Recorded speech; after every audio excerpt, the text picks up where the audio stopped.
और इस बीच बड़ी खबर सामने आ रही है। लखनऊ से यूपी कैबिनेट में 24 प्रस्ताव को मिली मंजूरी। जी हां, बैठक की अध्यक्षता सीएम योगी ने की है। मक्का का एमएसपी 2400 रुपए प्रति क्विंटल तय किया गया।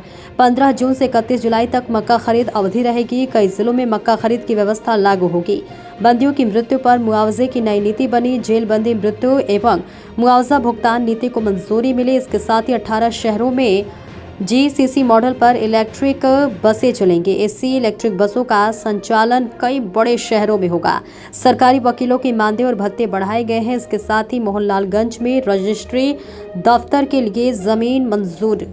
5 जिलों में नई जेलों के निर्माण को मिली मंजूरी। और इस बीच बड़ी खबर सामने आ रही। उत्तर प्रदेश की योगी आदित्यनाथ सरकार ने राज्य के विकास और जनता की सहूलियत के लिए कई बड़े और ऐतिहासिक फैसले लिए हैं। मुख्यमंत्री योगी आदित्यनाथ की अध्यक्षता में लोक भवन में आयोजित हुई कैबिनेट बैठक में कुल 24 महत्वपूर्ण प्रस्ताव पर मुहर लगाई गई है।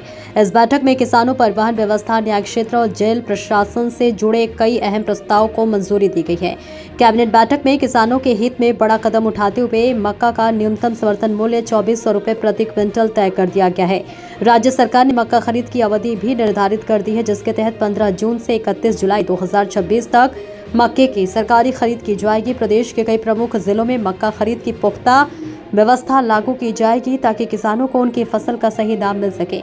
उत्तर प्रदेश के शहरी परिवहन को हाईटेक और प्रदूषण मुक्त बनाने के लिए सरकार ने 18 बड़े शहरों में जीसीसी मॉडल पर वातानुकूलित इलेक्ट्रिक बसें चलाने के प्रस्ताव को मंजूरी दी है। इस फैसले से राज्य के कई बड़े शहरों में आम जनता का सफर बेहद सुगम, आधुनिक और किफायती हो जाएगा।